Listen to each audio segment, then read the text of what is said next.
I have Tim Yeung How's it going, everybody? from current fill-in drummer for Morbid Angel and Divine Heresy drummer, Yeah, World Under Blood 2. World Under Blood. Yes.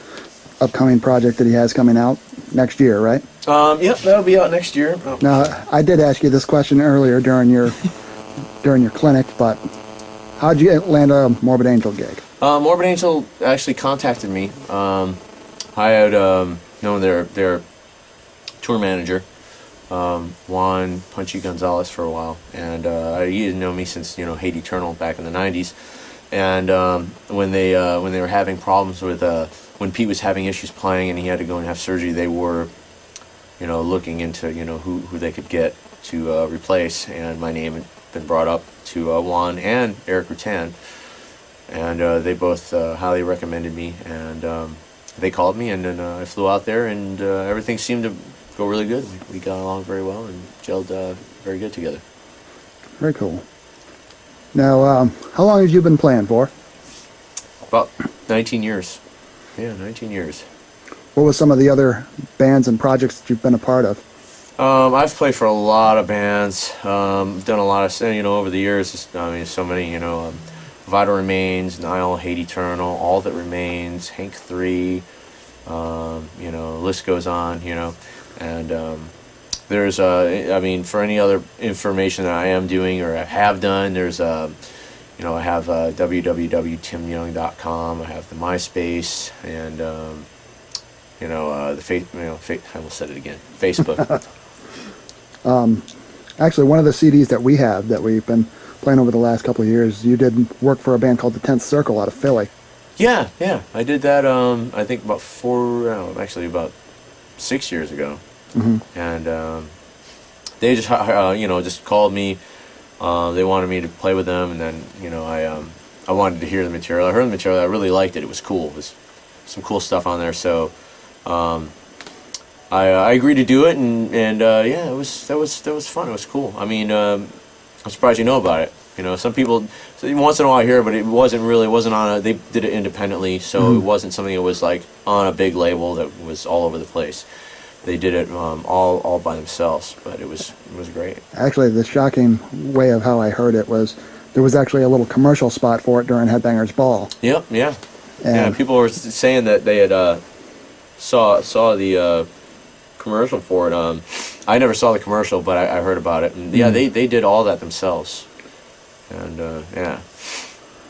Name off some of your influences.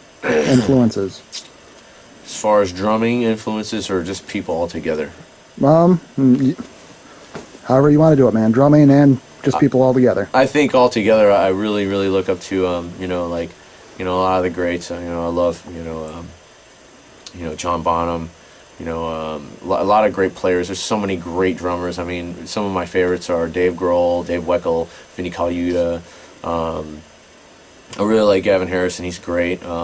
There's a lot of awesome players as far as playing, and then just a lot of people that are just that have just the perseverance or just some amazing creativity. Eddie Van Halen, Jimi Hendrix, Bruce Lee. Jason Becker, another guy, just persevered through some crazy stuff. And I think he's an amazing human being. So I mean, I find inspiration with all types of people. Anybody that is aspired or thought outside the box or was the underdog, I think is someone that I'd like to role model. If there was any band or person that you could jam with, who would it be? Yeah, that's a tough one. I would have loved to have played with Jimi Hendrix. I just think that he was just so just out there, just so completely outside of the box and just really, really creative. He just had some really cool, just ideas. He was just, I thought he was a genius. I would have loved to just be able to jam with him. I think that would have been really cool. Yeah, for sure. He's one guy that pops up, and there's so many other great players I'd love to play with, and or bands that I'd love to play with. Definitely for sure. There's a lot. I got to audition for Slayer some years back, and that was really cool to jam with Kerry King too. I actually could say that I actually played a couple songs with him. That was awesome. because I love Slayer. I'm a huge fan.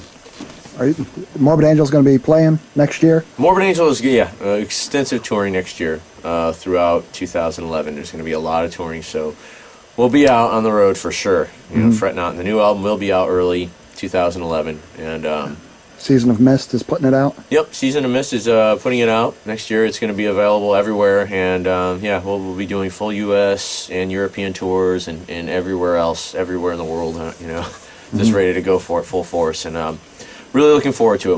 We've all been working really hard to finish up the album and not compromise anything, as far as time. I mean, it has taken a while, but those guys have not by any means, compromised on what they wanted to do. It's exactly, what they wanted. How long has Vincent been back in the band now? I think got back in, '05. I want to say.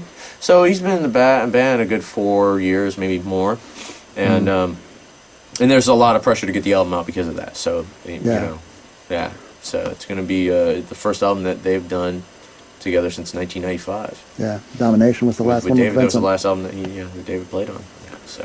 And it's being recorded with Eric Rutan? Mixed with Eric Rutan and Mark Prater, who used to work at Morsound Studios. He has a smaller independent studio in Tampa, which we tracked a lot of the drums, and the bass is going to be tracked there too. A lot of the guitars, actually all the guitars, were tracked with at Juan Gonzalez's place. Punchy has a studio in Brennan. It's a smaller studio, but they do a lot of stuff out of the studio. And he did. Trey's been doing guitar tracks for like 3 months. So very cool. Yeah.